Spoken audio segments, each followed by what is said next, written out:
Now, for me, it was really a dream. It's starting when I was 12 with science fiction books and cars on the moon. And it was not possible in Europe. It was something for American test pilots. But then it came closer.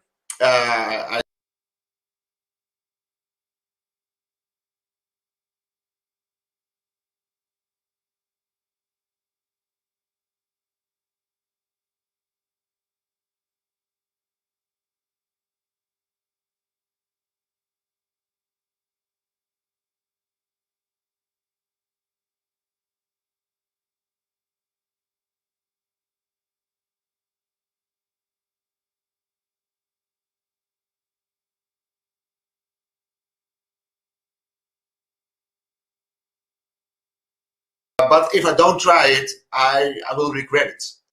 I was 11 years when I saw the first steps that Neil Armstrong and Buzz Aldrin were doing on the surface of the moon. And that, for me, was a very decisive moment. And I want to become an astronaut. And I have to admit that when it came to the moment to select or to choose a profession, and I chose to go into military aviation and study aerospace technology, I thought the chances to come in such a profession are close to zero.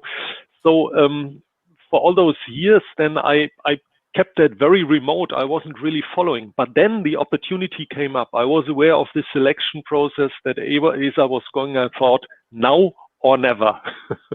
I dreamt of going to space as a child without really knowing exactly what it was about. And then I grew up, I learned more about it, and it remained very interesting for me. It kind of brought together all my interests in science and technology, in flying, in operational environments, international working environments. All of that kind of is part of this life, which is why I still enjoy it so much.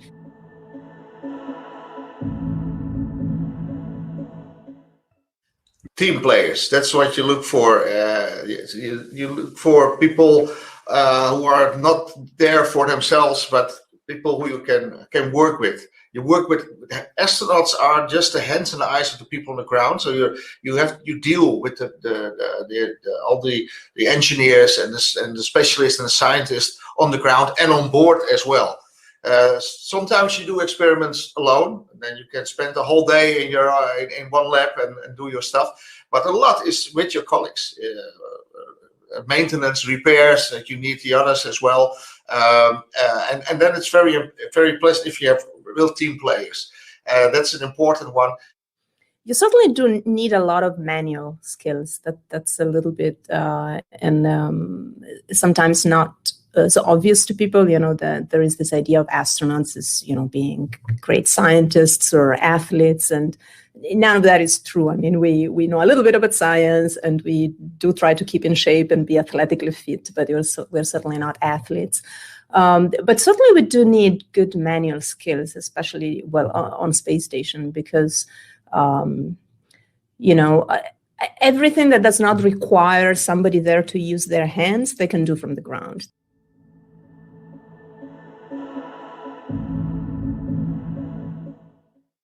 The family has always been part of it, but the family also needs to support this, because it is a burden indeed for the family. I mean, Andre and myself, we know it.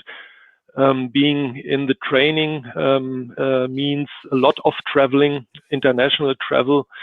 It was even more the case, or it's even more the case now as compared to the time when I was flying to the Mir station, because then my family was coming with me to Russia and we stayed there together. So this was more a kind of normal way of life, where you leave your apartment in the morning, you go for training, you come back in the evening, you are with the family. But for ISS, you need to travel a lot. to US, to Canada, to Japan, to Russia, in Europe for doing the preparations. And of course, then already the question is, what is the best spot to put your family so that you have the chance to see them at least sometimes when you are passing by?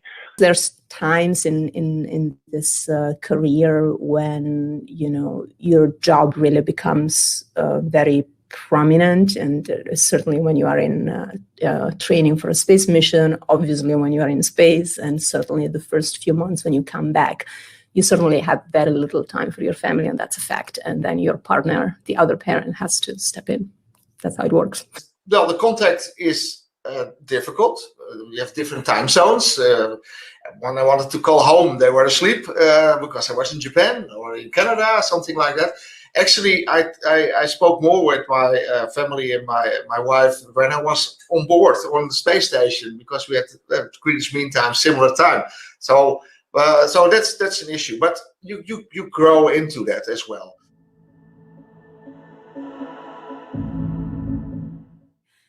Looking back at my 10 years at ESA, probably the most, again, psychologically demanding time was that period between the end of basic training and when I was assigned to further training to eventually fly to space. And I was like, I mean, some people flew before me and they didn't have to wait at all. Some people flew well later than me and they had to wait longer. I was kind of in the middle, and that's really, really hard, you know, when you're there and you don't know exactly when it's going to happen, especially before your first space flight. And of course, there are so many things to do working in projects that are related to space flight. And Andre and myself, we have done that. And there you learn a little bit different, let's say, space from a different perspective, because you are involved in these project teams that prepare the hardware that you are then using afterwards. I have been, for example, working for quite extended time in the ERA project team, European Robotic Arm. I was crew representative at Airbus for the Columbus module. So I was at industry for quite some time and giving the inputs for, you know, from the ESA project team. And this is very interesting, but it's, you know, it's really down to earth project.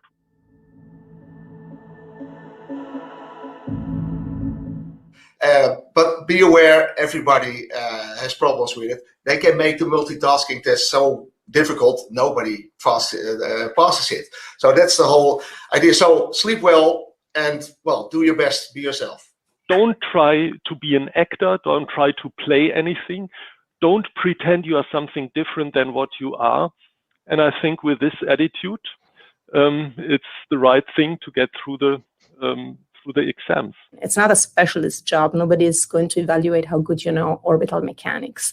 They're going to evaluate you as a person, and everything is part of that. And I'm going to add something that I don't think I've been specifically asked, but I think is important for all, especially, I would say, the mothers out there who are, the parents in general, but maybe specifically the mothers out there who are sometimes questioning whether, you know, maybe they've taken a career break and so they don't have the same experience, quantitatively the same professional experience as maybe some male colleagues of the same age who did not take that kind of career break, or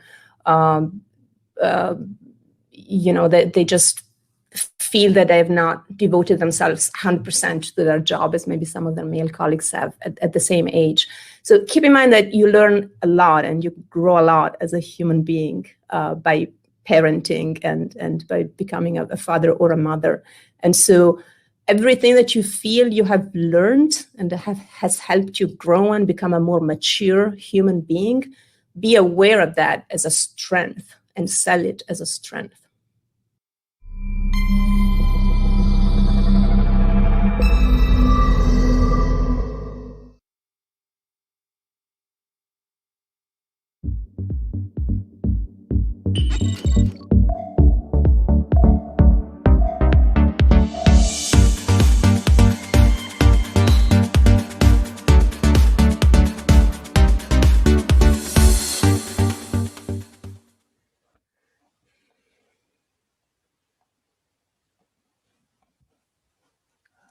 Are you saying something, Scott? I don't hear you. Nope. I don't know if people can hear me. Hi, this is Scott Roberts. I still don't hear you. I don't know. Can you hear me? Yeah.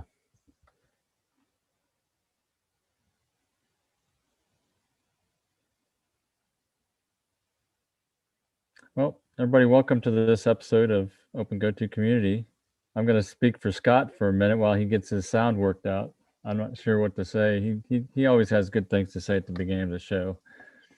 I'm not even sure what episode this is, like 150 something.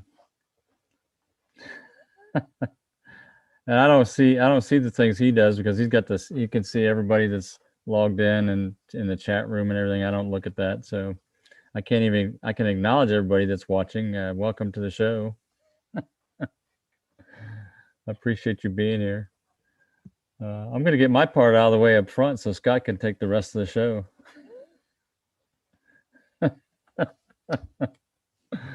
I don't even know if everybody can hear me. Do you see? Can they hear me? Yeah. Well, that's a good spot. I'm going to be talking about some things on the MSRO today, the Mark Slade Remote Observatory. And that was a cool video we had before the show started about the astronauts of the ESO and their experience. That was cool. What did you do, Scott? How did you break this thing? No idea.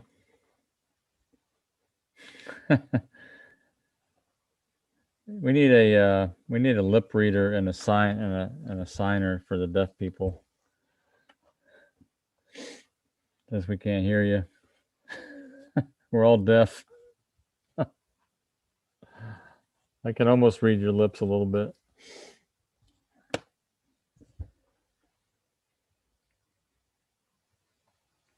You want to start the session over again? Oh, I got just the thing here. Hold on.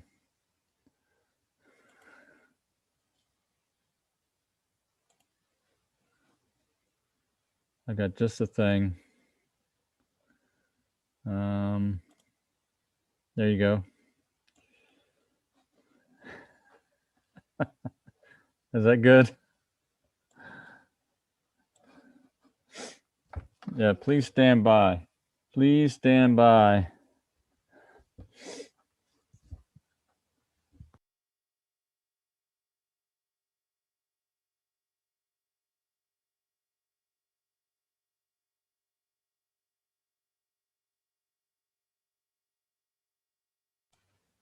Looks like you muted me. Is that right?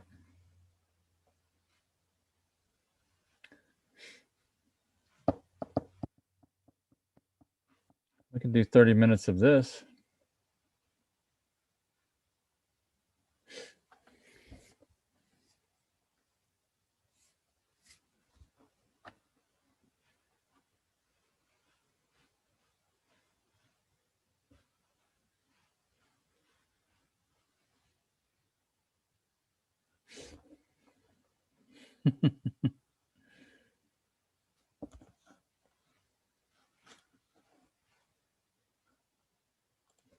I see your chat. Hi, Scott.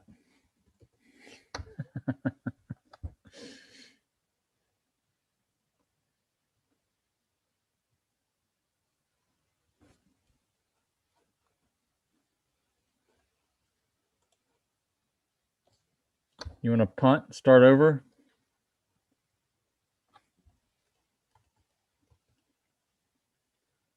Okay.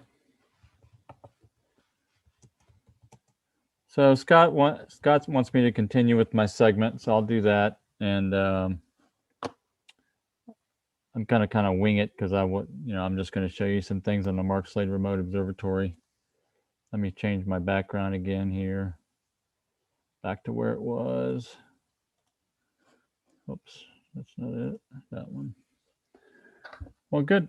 Glad to see everybody. I'm I'm going to share my screen. Get out of this. I assume everybody can hear me. I can't see anybody, what everybody's chatting or anything. So bear with me on that.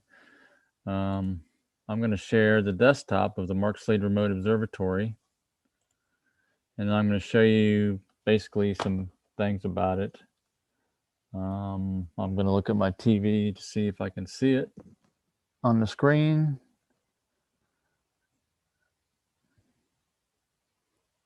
Yep, it looks like it's there.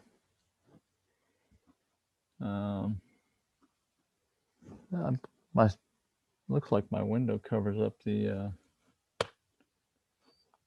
clock. I'm going to talk about the clock a little bit. Let me start out by doing that. I'm going to start up the observatory in a minute and show you what it looks like if people that haven't seen it before. But one thing I wanted to point out is the real-time clock that we use. We have a GPS clock in the system, and we use a program that runs it called NMEA time. NMEA time. This is the plant panel for the clock. And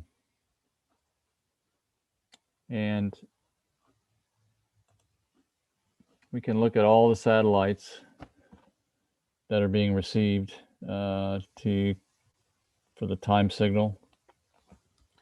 And it's got a control loop on the clock. So it actually has so it does a dynamic control. So it sets the clock every second or two. It corrects it. As you can see in this control chart, it's adjusting the clock counter, is what they call it. And it makes the clock be as accurate as, well, let me show you here. Let's see. If you look here, the 1 sigma error is 5 milliseconds. So the sample times, it's been changing. Well, this loop control signal has been plus or minus 5 milliseconds, basically. But the clock is actually, I thought that it would show, once this builds up, it basically gets down to less than, well, here it is, estimated time error in the lock signal right here. It's probably too small to see, but it's less than 1 millisecond is the time error right now. Of all the samples, the sigma value was 5 milliseconds over that long time. But for right now, the instantaneous error is less than 1 millisecond. That's pretty cool. It's like a laboratory clock. So that's what this is right here. That's the time difference, and you can see they're right on the money. And this is probably a little bit too small to see, maybe. I'll have to look on the screen. This is the actual data transfer from the receiver to the program. You can see these are the messages coming from the GPS clock from the receiver. And it updates once a second. And that gets fed into the PC clock to set it. And so that's our reference time for the observatory. And you really only need to be within about a half a second or so. But it's nice to be able to have a very precise clock. It's kind of cool to do that. And this program, it's a very inexpensive program. It's called NMEA time. Let me see if I can go to the website here. Can you guys hear me now? Oh, I'm starting to hear you. Let me see if I need to turn my, so say something, Scott. Something. Yeah, I can hear you now. That's great. I have no idea what happened. Right. I logged out and I just logged back in and it worked. So yeah, that's fine. So I gotta switch my page over to this.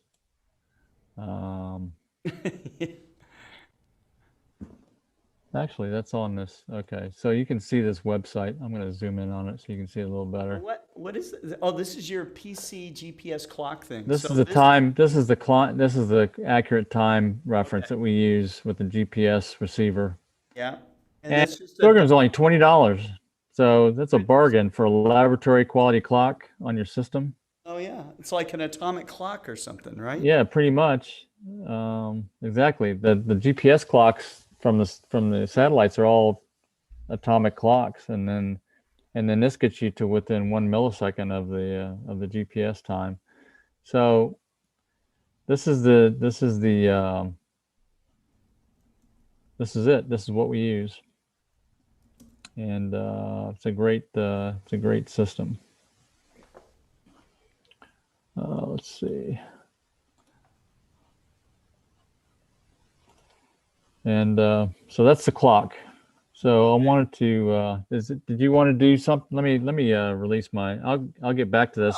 I'll let Scott. Okay, I didn't know if you wanted to do some introduction. Tell us who's online. Well, I'll do that for sure. Yeah. So. Yeah.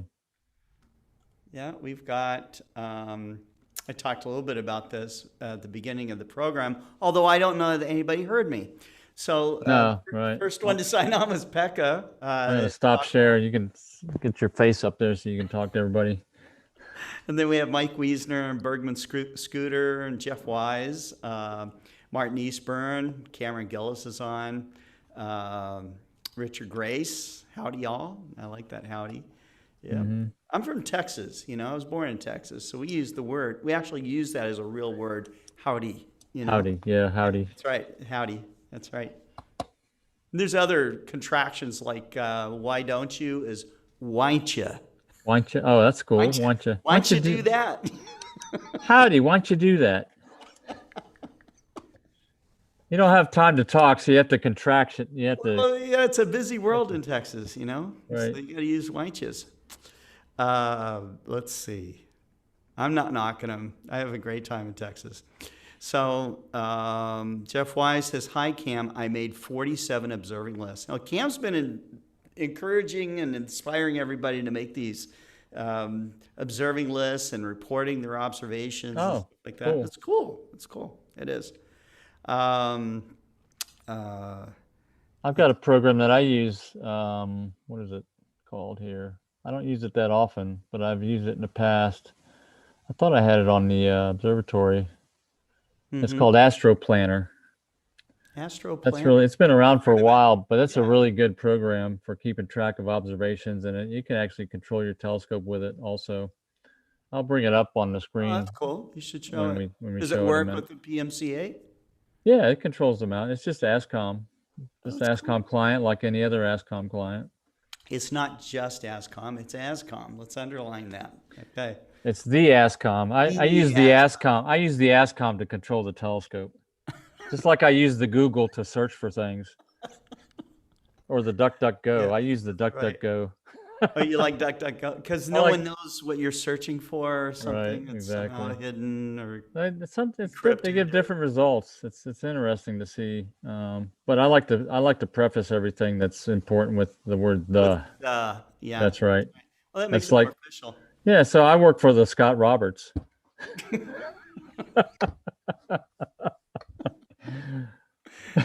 I work with everybody else. That's right. So the Scott Roberts tells me to pay attention to all the customers. How about that? Yeah, that's right. Mm-hmm. That's right. Oh, goodness. Okay, Chris Larson is on. And who else? I know I'm missing people here. Cameron Gillis. Of course, we already mentioned him. I saw Cameron join the forum the other day. Oh, did he? Yeah. That's nice. Mm-hmm. Thanks, Cameron. That's cool. Mike Wiesner says, did anyone else lose my audio? Yeah, apparently Scott Roberts did. Yeah, the Scott Roberts audio was down. It was just so weird. I'm getting this beautiful video playback, and you guys are loving it, and I'm feeling really good about it, and then no audio for Scott. What did you do to fix it? You just restart your driver or something on the microphone? No, I didn't restart anything, really. I mean, I just got out of Zoom entirely. Oh, I see. And I waited a couple of minutes, and I kept talking to my microphone to test it, and all of a sudden it was working. Go figure. Okay. You did abracadabra. Abracadabra, that's right. Yeah, there was no smoke that got out of the electronics or anything, so I don't know. Yeah, good. That's right. So, I love this audience. It's great. All the little comments and stuff. Let's see who else was on. There was someone new that logged in. Laura Clardy. Oh, Not Candy, Clardy. Yeah, that's nice. Maybe they've been around for a while, but they didn't chat with us before. I don't know. mm-hmm. You know, there are people that, and I do this a lot. I'll watch something live, but I'm not chatting or saying anything to anybody, you know. You're a lurker. Sometimes I Yeah, I used to lurk a lot. Did you? Mm-hmm. I still lurk on quite a few forums. I don't, unless I have something to add, or typically I just have a question to ask if I need to do on the forum, and I'll ask a question. But other than that, I'll just read what's going on. Yeah. But if you do chat, you're kind of like in the cool kids club, you know, so. That's right. Yeah, you can draw the attention of the site owner, then you're really something. That's right. If you get not That just makes the more moderators, if you get the owner to If chime everybody in. was lurking and you were just kind of like presenting, that would be pretty boring, actually. Yeah, it would be. I'd present. Jody Yeah. Reagan is on, lurking. Okay, for all of you guys that might be lurking, if you're so inclined, just write lurking, okay? Just so we That's know. right. Yeah, that's right. So we can really get a good count. What's the lurk ratio? I don't know. I have no idea. There's no way to tell. But anyhow, so you talked to these guys about Mark Slade, and Yeah, I was just showing about the clock and how that works, the GPS clock. I'll go ahead and continue, I guess, with the and I'll show you this astro planner. Right? What's that? I know you like clocks. You like Yeah, it's kind of like, there's some fundamental things, fundamental technologies that are cool, clocks and and also I collect star charts and maps and stuff like that. That's kind of cool stuff to collect, Mm-hmm. Yeah, time, I'm in instrumentation, so a big part of instrumentation is to record and store data, right? So in order to store it accurately, you need a time reference. So time is very important when you're recording data. Are you the kind of guy that's like always on time if you have an appointment, or you show up early, or? I try to be, except there's, when you're working with family, it's kind of difficult sometimes to be on time all the time. Right. Somebody's got to comb their hair, or they got to. Yeah, no matter how early you start, you still manage to. Doesn't matter. That's true. Right. It's like the speed limit, like light speed. No matter how fast you're going, it's still the speed of light. Right. That's why you have to be a liar. And the lying part is that you say, well, we got to be there at 2, but you don't have to really be there until 3. Okay. Right. Well, that's what time dilation is all about. So it still fits the window. So yeah, I'm going to be there at 2, but you try to be there by 3 and you don't say nothing. You're still there by 3. Right. Pekka says it's the 4th dimension. That's right. How true. Yeah. Yeah. So anyway, I mean, the thing I'm really excited about right now is this Global Star Party. A little bit earlier, Doug Berger was on with me. We just had a private Zoom session. He got a new camera for it and everything. So if you guys don't, if you have not heard me talk about Doug Berger, all you need to do is go to Wikipedia and type in Astronomy Day, and you're going to find out that he's the guy that started this worldwide movement of Astronomy Day. I mean, oh, cool. How often do you actually get to meet anybody that has started a worldwide movement? I mean, there are presidents and leaders of countries that have not started a worldwide movement before. Yeah, it's a big deal, and yeah, so it's well, when you found anything, anything, then it's pretty interesting to meet the founder, and that's why everybody likes you, Scott, because you're the founder of Explore Scientific. Must be that cologne I'm wearing. So yeah, it's just What prompted you to found Explore Scientific? I don't want to go bypass, but that's an interesting question. I don't know if people have heard it lately, but What really got It's you a to found it? promise I kept to myself. Yeah. Okay. I promised myself. This is a promise I started out. I probably got really serious about it in my 30s. And I kept promising myself, well, I'll start my own business when I become 40 years old. And then it was 45.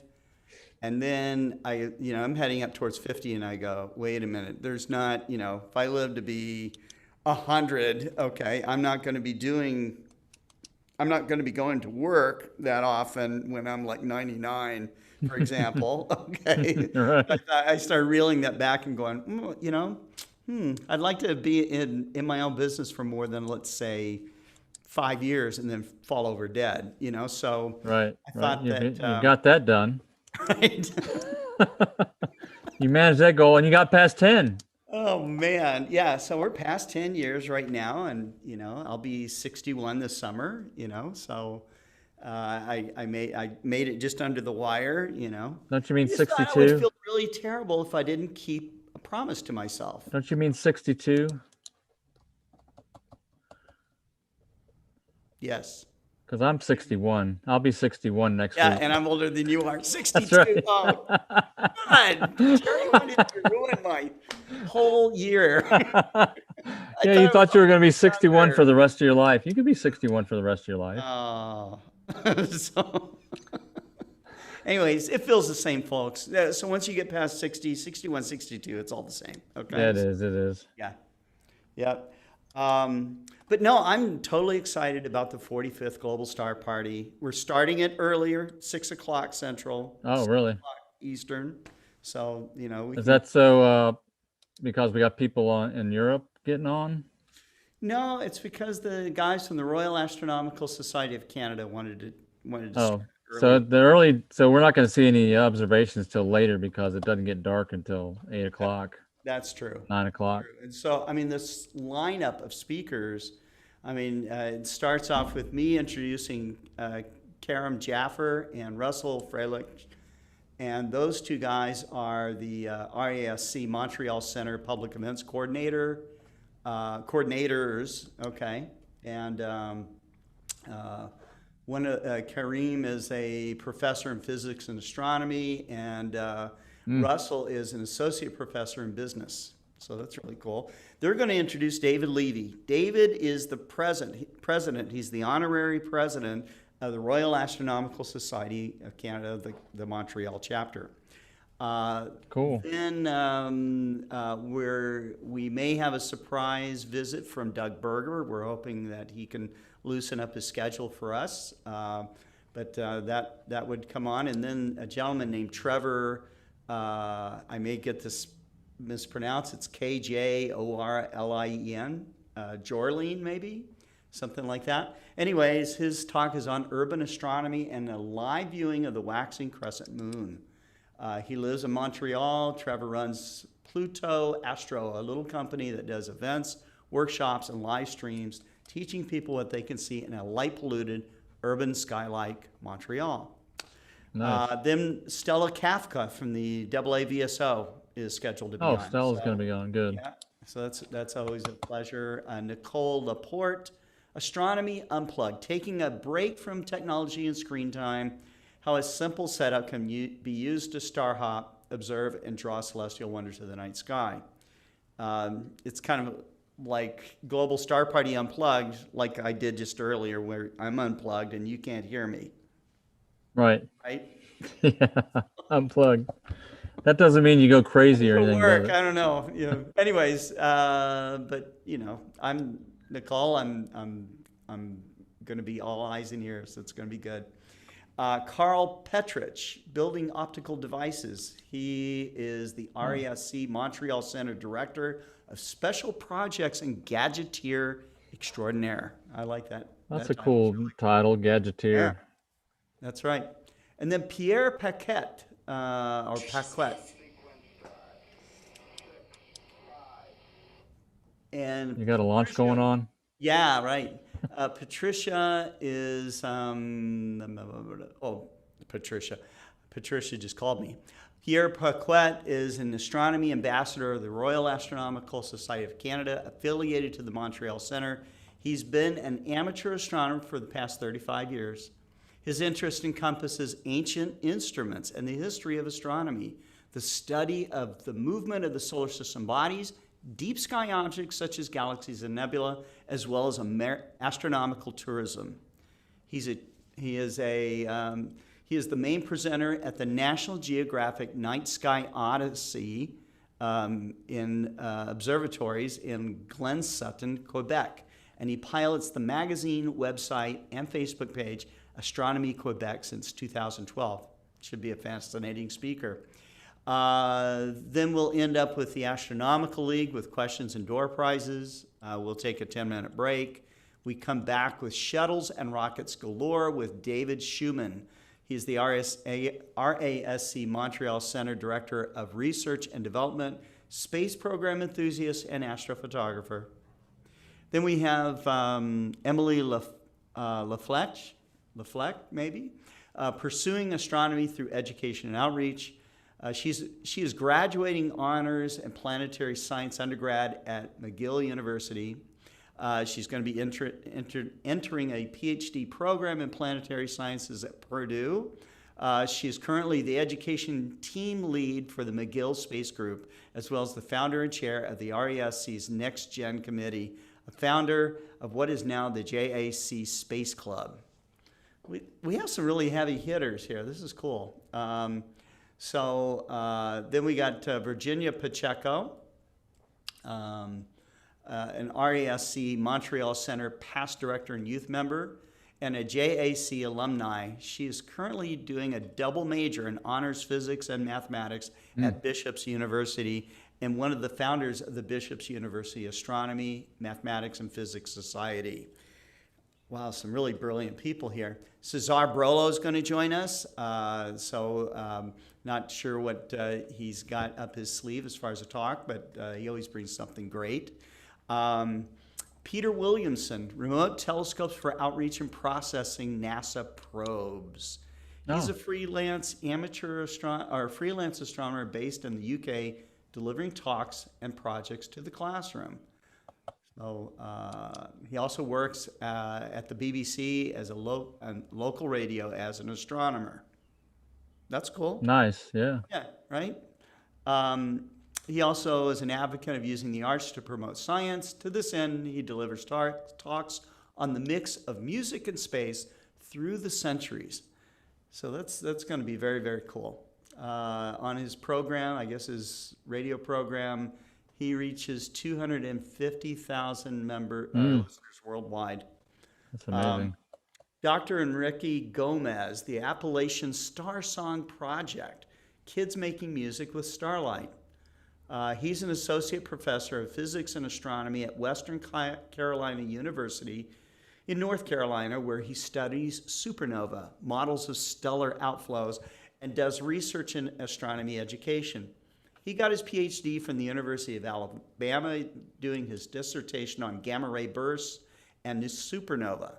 He's a partner with Las Cumbres Observatory and Skynet to expand the use of robotic telescopes, networks, and education. He made his first observation of a variable star at only age 14 for the AA VSO with a pair of 7x50 binoculars. Then we have Mark Richard, started imaging in 2007. He purchased a new mount for his C8, and he's been spending way too much money on gear ever since. Okay. That's the way it is.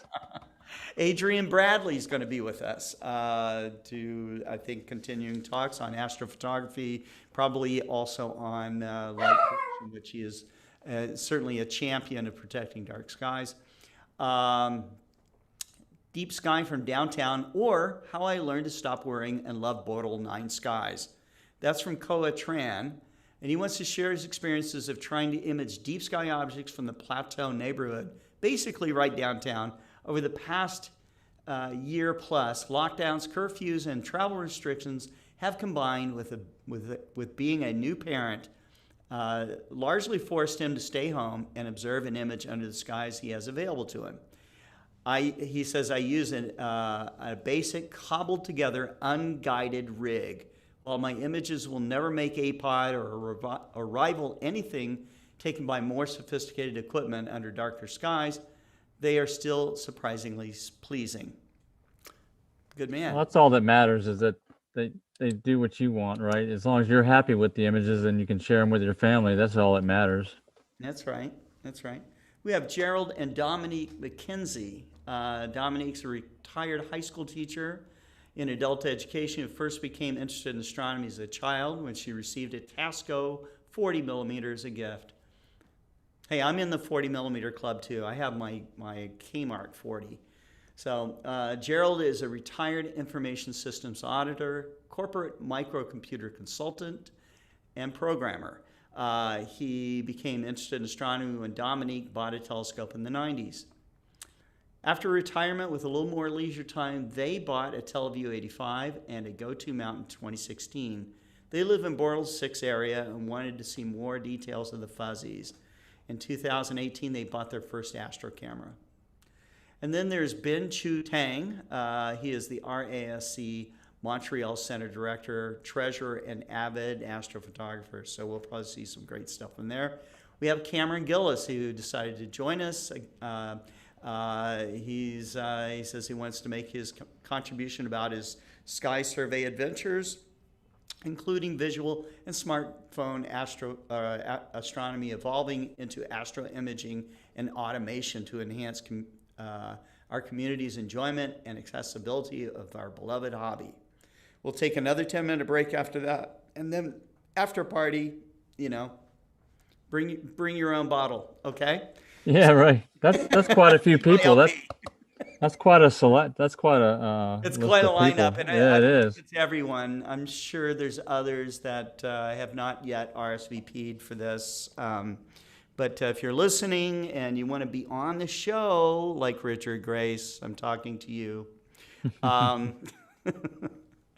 Right. Please log in and participate. It's Astronomy Day, It's International Astronomy Day, and with Global Star Party, we can help celebrate it for people who would watch all over the world. So, cool. Harold Block wants to know how many days this is going to run. This is only one night, okay? So, Yeah, it's I jam-packed. wanted to keep all the presentations down to about 10 minutes. I don't think that's possible, actually, but It's hard. It's hard unless you cut their microphone. It's hard. Oh yeah. I mean, how long have I been rambling on? So you're a great speaker. You're like, you're sitting in your office by yourself talking to your microphone. You don't know. Right. Oh, anyways. Cameron says, I'm sure Richard will be getting some great astrophotography in Saturday night. Jim Norwood, replying to Harold Walk, Earth Days. I'm not sure what Earth Days are we talking about here? Anyways, you guys, that's great. Anything more you'd like to add for today? Anything, I can show this Astro Planner application real quick. Yeah, let's see it. I'm not going to try to eat. Controversies going on at MSRO? No. Well, we did have a bird nest in the Station 1 that's been removed and put. We let the birds, the little babies, finally fledged and left the nest, so we could get rid of the nest. Myron took care of that, and I actually did a little maintenance this week. I installed a new 6 terabyte hard drive to mirror the existing hard drive. We've been going 5 years without a real good data backup. It's an intermittent type backup system. Super bummer. I took, I saved off stuff. I copy stuff over that I do over into my local machine. And also I have a thumb drive, a couple thumb drives that I was backing up stuff, the recent stuff. And then, but it wasn't really good. It was a bad deal for the backups, but we finally scratched enough money together to get the larger drives. Actually, I transferred it from a 1 terabyte drive over to the 6 terabyte drive about a year ago. So that's all we had right then, and we got close to full. So we had to get a larger hard drive system. But let me go ahead and share the observatory screen again. Okay. And I'll show this Astro Planner application. Did it come up? I don't know if it came up. No, we're still looking at the clock. Did I get the wrong? I got the wrong screen, I think. Wrong window. Wrong window, that's right. Yeah. Why is that not? Did it come up? Oh, that's really odd. Oh, there it is. There you go. Oh, you were just covering it with the clock. Well, that was there. I didn't. I thought it was on this other screen, but it was actually still on the MSRO, so that's good. All right, so the AstroPlanner application. It's actually been a while since I used it. I used to use it a lot back about 10 years ago. It's made by a fellow named Paul Rodman. And unfortunately, the text is a little bit small. See if I can drag. I don't know if dragging it. The background of your desktop is an image, isn't it?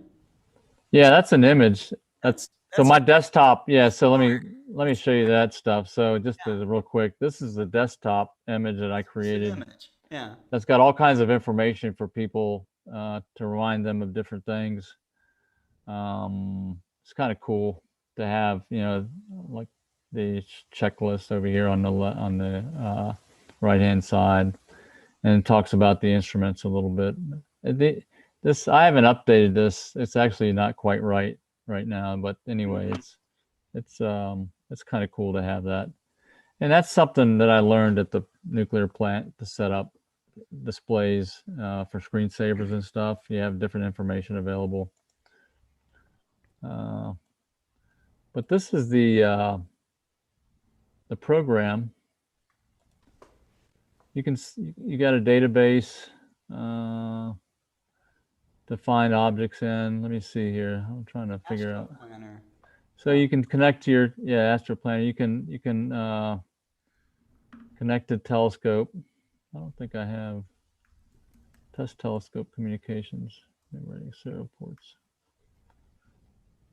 Is this only Windows? This is a Windows program, I think, pretty much. I don't know if he supports any other operating system. He might. So let me go look here. It's called AstroPlanner. He's got it for Mac too. Oh, he does? Okay, good. So you might want to try it out, maybe. I'm going to give you guys the link. Here you go. Yeah.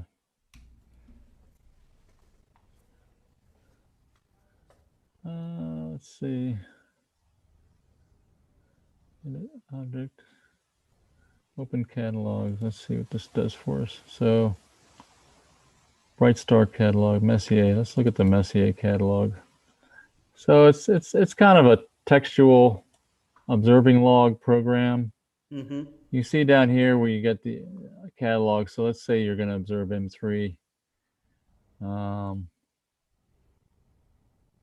Now, selected. if you put it in this, like let's say we're going to do a survey of 200 galaxies or whatever. Right. There, can you just click on it and it goes to each object? Right. So exactly. So you click on it, and so like I added M3 to the list right here.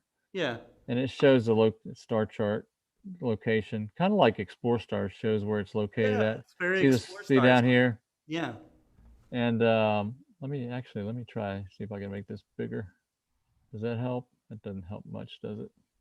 Helps a little. Yeah. And the other thing, it shows you these kind of charts here, which is kind of cool. It shows you when things are rising and setting, and when it's up during the dark, you know, whether it's up or not, and what time of year it's available to look at, and then and then you get other information here. What is that with the little arrows and the over here? Yeah. I think that's like a east. I think this is the direction in Altaz where the object's located at, maybe. I see. Maybe. It's like it's 22 degrees above the horizon and at 70 degrees azimuth. Exactly. Yeah, it's Altaz. Yeah. And so let's see. So now I click on the object and I don't know if it's hard to see this stuff on the screen. It probably is. I can't get it any bigger. So you can make observation. All right, and it records it. And you hit OK. And it's supposed to set up, there's got to be a way to set up new observation. Look up, show catalog. You must see the, oh, you must, what did it say? I must save the plan document. It lets you write text in a log file about the observation. I'm trying to see if I can bring that window up. Create a journal entry. Okay, let's see what that does. All right, here we go. So you've got this journal, and it shows you the date and time that you're making the observation, and then you can type in the subject and notes, and then it's got all these different things about it. And then I imagine you can start typing in here. Yeah. And add your own notes to this. Let's see here. So like this. This is a great object to observe. Oh, I don't know if you can read that. To observe with an Explore Scientific telescope. Yeah, can't see it with any other telescope, right? That's right, exactly. and then you file, save, I guess. So that's kind of what it is, and it lets you control the telescope. Jeff Wise says, Cam's downloading it, I guess. He says, after you figure it out, please let the rest of us know. Yeah, get into it. It's been a while since I used it. Why did you abandon it? It just doesn't work with your... Well, I started out with a written log, of course. I got a logbook that I've got and writing. So I'm used to writing information about stuff. In fact, I'll have to show you that sometime in the future. It's like David Lee. When I first started 10 years ago doing astrophotography, I got this logbook that's got 100 and some pages of just notes. It's like another book. In fact, I used it as a source for when I wrote my first book. Oh, okay. But I was used to writing handwritten logs and when I was doing my observing. But then I started to do astrophotography, and I had a standard setup, and it was always the same. So I didn't really have to change anything or write any extra notes other than what was in the image. And the nice thing about imaging today is the FITS header records all the detailed information about the image. And you don't need to, get the image detail written down in a log. What you need, the log today is more like a narrative log about your impressions and observing the object. And since I'm doing astrophotography and not visual observing, I don't really write down anything per se in terms of a log. But if you're doing visual observing, you're going to have a narrative log, or you also might have a drawing or two in your logbook. That I used to do that quite a bit. So that's what I would say about that. But yeah, I think if anybody's interested out there, go to AstroPlanner, and there's other log programs like that. But AstroPlanner is very comprehensive. It can control your scope. You can create an observing list, and it would step from one to the next as you created it, and you can do your observations that way. I don't know if there's a mobile version of this AstroPlanner. There might be other mobile apps that do the same kind of thing, but not as comprehensive as this, I don't believe.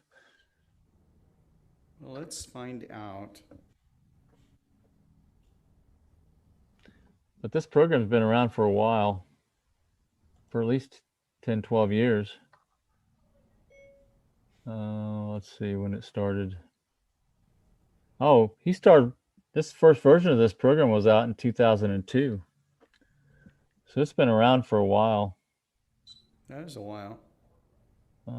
AstroPlanner. It hasn't been updated in a while. Okay, so this is called AstroPlanner for iPhone Lite by Maurice DeCastro. That's a different program, yeah. It's for age 4+. So it's even simple enough for me to understand. That's right. That's right. Just before you enter kindergarten here, you can be... Yeah. I didn't go to kindergarten. They're smart these days, though. They didn't have kindergarten back when I was in first grade. Yeah, well, They hadn't automated the clay tablet yet. So. That's right. Right? I didn't learn how to do. I remember when I went into first grade, I had to be able to write the alphabet and write my name, and that was about it that I remember. They had a test to get into kindergarten? I don't know if it was a test, but that's what they wanted you to be able to do. I see. That's what I remember anyway. I don't really remember much about first grade. Yeah. I remember finger painting. Yeah. I remember these girls chasing me around, but that's about it. And you used to pull their hair too, I bet, to get their attention. No, I was nice. Yeah.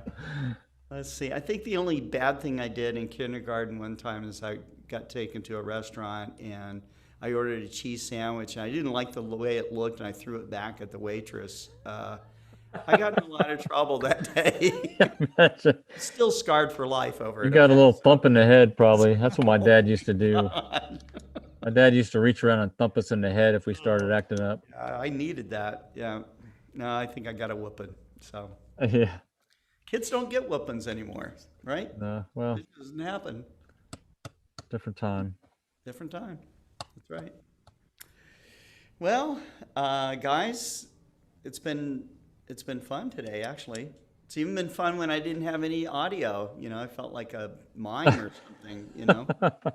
So, Yeah, we I'm dragged trying that. to talk, but because Zoom works off of audio and switches scenes and stuff. Oh, yeah. You guys weren't even seeing me, and I was yelling into the microphone and stuff. Right. Sad. So, but it all came back like magic, which really bugs me.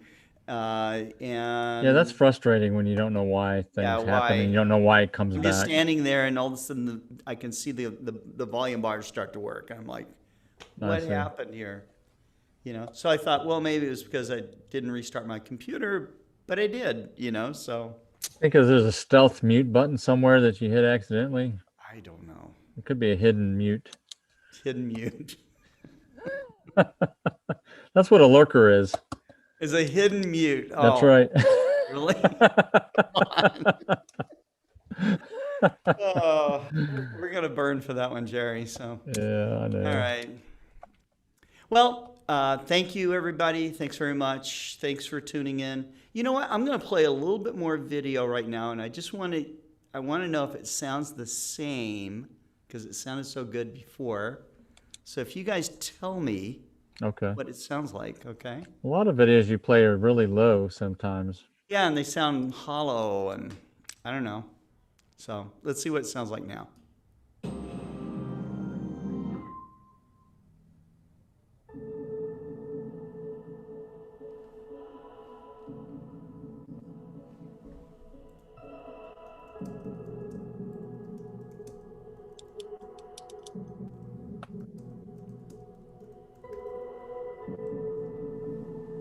The background music sounds pretty good.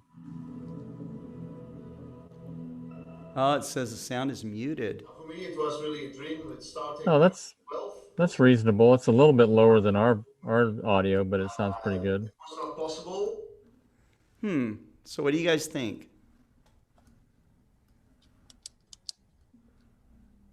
Play some more. So far, so good. Okay, I'll try some more. Here we go. In Europe, it was something for American test pilot, but then it came closer. I saw the space shuttle went flying. I saw these beautiful pictures. So it was adventure. It was also beautiful. I thought, wow, this is what I want to see.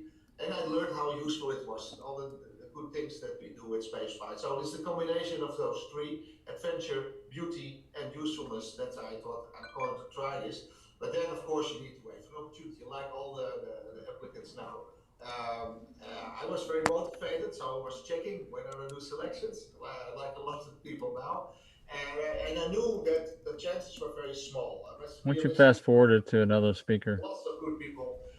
But if I don't try it, I will regret it. I was 11 years when I saw the first steps that Neil Armstrong and Buzz Aldrin were doing on the surface of the moon, and that for me was a very decisive moment. It sounds reasonable to me. It's a little bit low, but it's better than other ones I've heard. Choose a profession. I chose to go into military aviation and study aerospace technology. I thought the chances to come in such a profession are close to zero. So for all those years, then I kept that very remote. I wasn't really following. But then the opportunity came up. I was aware of the selection process that everyone was going and thought, now or never. I dreamed of going to When you speak, Scott, it's you're just a little bit louder than the video to me. Yeah, yeah. I think it's come back to the way it was. For some reason, we had it sounds like the microphone. It sounds like the microphone was beside a loudspeaker, and I think that's what's happening. So. Oh. Mm-hmm.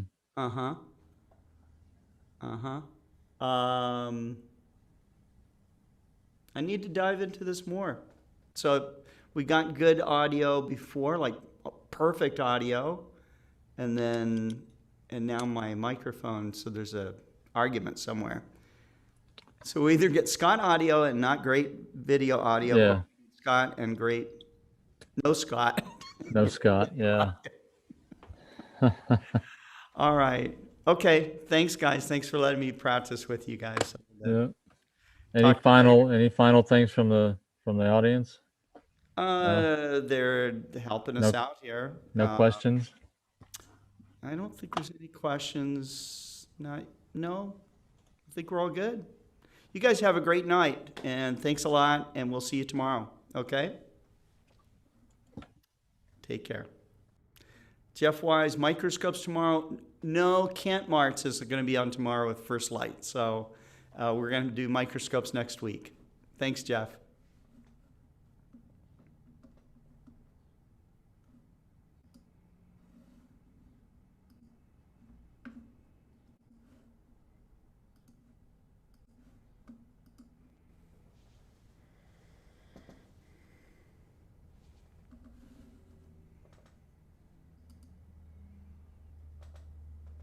So we're going to show you the PMC-8 line in the Exos 2 and the G11 system. The G11 is the classic mount made by Scott Losmandy out there in California. We've got it modified, though, with a PMC-8 system that has the stepper drives on both axes. This is a wired configuration. I have a NUC computer here running the whole system. It's running all my camera control software. It's running the SkyMap software and everything, also to run the PMC-8. In the back, we've got the telescope drive master that takes that plus or minus 5 arc seconds that Losmandy guarantees down to 1 arc second or less periodic error. You can see I'm holding the electronic box here, and I'm going to mount that. I have a special mount that I've built where I'm going to mount it to the leg. But to show you the other parts of the telescope, we've got an Optec electric focuser that's mounted onto my ED102 carbon fiber. I've got an ED80 here. Now, you might think this is too much mount for these little telescopes, but I'll tell you that when we're using this out in wind or in adverse conditions or anything, I mean, this thing is the Rock of Gibraltar. So you can't have too much mount. That's true. That's true. And let's learn more about what you got over here. So over here, I've got our Exos 2 with PMC-8 system, which is the same exact controller as on the G11. The same stepper motors, both on the RA and deck axis. On the mount, we have a Essential Series 127 telescope. This telescope also comes in a ED80 version and a ED102 version. And it's a spectacular mount. This is a configuration that I use when I go to star parties.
Okay. Now, how about my voice? How does it sound now? If you can tell. It's echoing. Is it echoing? I Is it can hear echoing? myself in the background. I can hear you too. I can hear you too. Echo. Echo. So we got the video figured out. Oh, hold on for a second. Let me try this. Hold on. How's that sound? Test. You got the other now? speaker turned off? No? You sound just as loud. Say again. I don't hear the echo. Hello. That's good. How does that sound? You sound good. Echoey? No echo. How about you guys out there? It's good. Okay. No echo. All right. So I have something called Zoom audio device turned on loopback. Okay. Oh. Mm-hmm. And I have a built-in output turned on too. No more. Okay. Echo. Even if you put the 5 in after the H, it still looks like echo, Cameron. Somebody was wearing a shirt that had some comment from Stephen Hawking about recognizing forms or shapes or something like that, and it was written with all these numbers and different letters and stuff. You could still read it. It was so strange, So, anyhow, well. You've seen that. You've seen where I'm not they. gonna touch the settings anymore. I'm just gonna leave it where it is. Yeah, right. Just and then you reboot it and it goes back to default. Dang it. Yeah, that's right. All right. All right. Jerry, have a good night. And you guys, again, thanks for hanging Thanks. with us online and checking our audio system. And we will see you tomorrow.